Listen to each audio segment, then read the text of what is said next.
আমের পাটিসাপটা, এখানে 2টা আম মিক্সিতে পেস্ট করে নিয়েছি।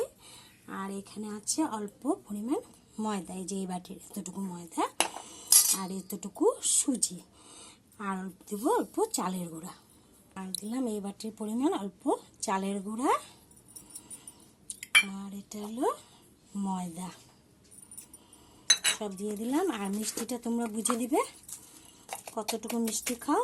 চিনিটা আমি আগে গুঁড়া করে নিয়েছিলাম। দিয়ে দেবো আমটা, সব এখন একসাথে গুলিয়ে নিব। ব্যাটারটা বানিয়ে নিচ্ছি।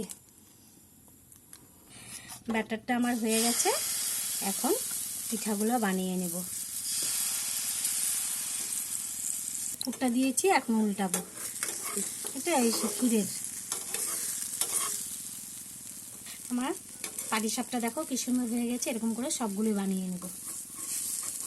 কি কমো, আমার পাটিসাপটা রেডি হয়ে গেছে। আমের পাটিসাপটা তোমরা এরকম করে বানিয়ে খাবে, খেয়ে বলবে কেমন হয়েছে। লাইক করবে, কমেন্ট করবে, শেয়ার করবে। Thank you.